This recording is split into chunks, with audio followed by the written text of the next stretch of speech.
There are many reminders of the Polish presence in Scotland during the last war, but perhaps the most poignant of them are the Polish war graves to be found in 54 cemeteries around Scotland.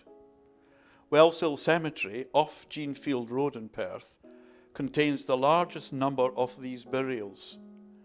380 Polish men and women lie here on Scottish soil, some 50% of the total Polish war grave burials in Scotland.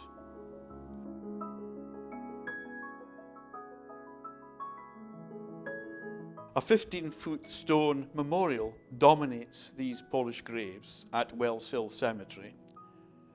In a ceremony on the 31st October 1970, a delegation from Poland arrived to unveil a stone monument which, as the English and Polish inscription proclaims, "Eternal glory to the Polish soldiers who died in 1939-1945 for our freedom and yours."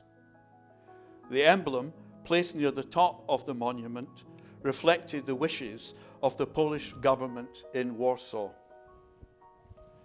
The Glasgow Herald covered the unveiling under the heading, "Unveiling of Polish Memorial Boycott."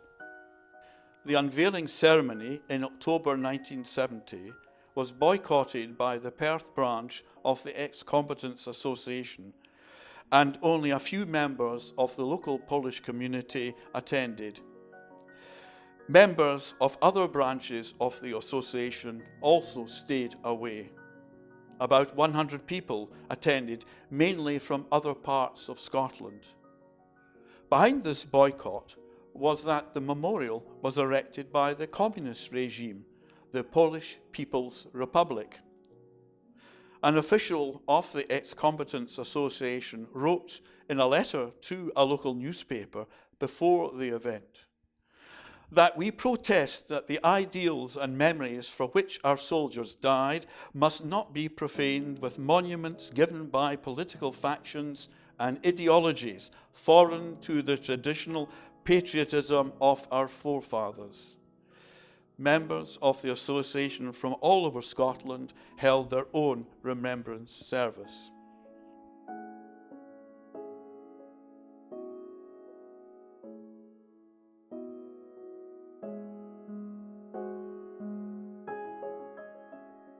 The ambassador of the Republic of Poland, Tadeusz de Virion, unveiled on 16th November 1991 a new emblem in keeping with Polish religious beliefs.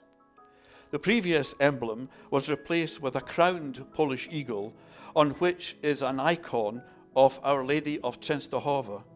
The memorial was consecrated by His Excellency, the Field Bishop of the Polish Army.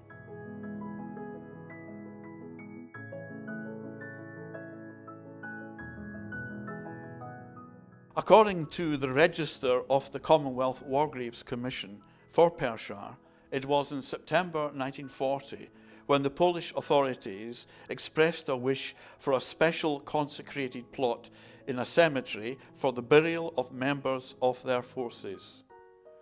The local authorities set aside a special section in the Jeanfield Road entrance for war graves, and at the southern end of this section is the large Polish plot. The 354 Polish war graves are made up of 339 Army, 4 Navy, 9 Air Force, 1 Polish nurse and 1 civilian. In addition, there are 26 soldiers of the Polish Resettlement Corps. The earliest war casualty in the cemetery is that of Lance Sergeant Officer Cadet Ulrich Ulenski of the Highland Rifle Battalion, who died on the 18th November 1940, and the last known Lance Corporal Walerian Kozłowski of the Polish Resettlement Corps, who died on 12th October 1947.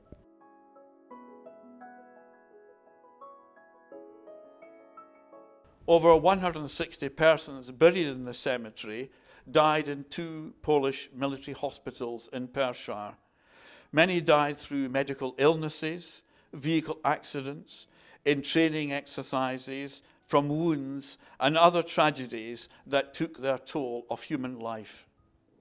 The dead also include soldiers from units of the 2nd Polish Corps in Italy, returned to Britain for further treatment. Those buried here came mainly from units stationed north of the Forth, in the counties of Fife, Perthshire and Angus, or had been sent to the 2 Polish military hospitals for treatment from units stationed in other central and northern parts of Scotland. One of the principles of the Commission was to recognise that irrespective of rank, those who had died would be commemorated by the same uniform stone. This principle is also reflected in the Polish war graves. During the war, the Imperial War Graves Commission, as it was then known, acting for the UK government, erected temporary wooden crosses on Polish graves in Scotland and elsewhere in the United Kingdom. After the war, the Commission invited the various Allied governments to choose a suitable design of headstone, which had to be in keeping with the Commission's traditional style of headstone. Which Polish authority should the Commission deal with? The Polish government in exile in London, de-recognised by the UK government in July 1945, or the communist government in Warsaw with its embassy in London? The Commission found itself unable to consult with the communist authorities without antagonising Poles living in this country. Time passed, and still there was no permanent headstones to those who had served and died in the service of Poland. Not unnaturally, this unsatisfactory state of affairs aroused comment, and the Commission, together with the Foreign Office, approached the Treasury for some kind of provision to be made for Polish graves in the United Kingdom and for those overseas. On the instruction of the Foreign Office, the Commission was advised to proceed without consulting the Poles of either political persuasion, and in 1954 work began on making and erecting the Polish headstones. The Commission selected the Polish headstone design in agreement with the Foreign Office, marked the graves and undertook their maintenance. The British government paid for the costs of those war graves in the United Kingdom. The headstones bear the rank, name, unit, date of death, age, when known, of the casualty. No distinction is made for the different services, and the headstones are inscribed with the phrase Polish Forces. The national emblem of the crown Polish eagle completes the inscription. Beside the war graves, there are many graves of former soldiers who died in later years.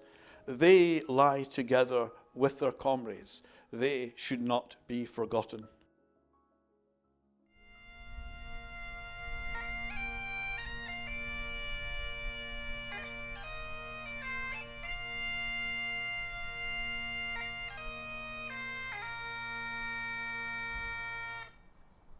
For many years, the annual Remembrance Ceremony was held on the first Sunday of November, attended by delegations from the branches of the Polish ex-combatants from all over Scotland, together with other Poles and Scottish dignitaries. On Sunday, 5th November 2017, veterans, politicians and other representatives were among those who gathered at Wellshill Cemetery to lay wreaths in remembrance. They were joined by many Polish people living and working in Perthshire.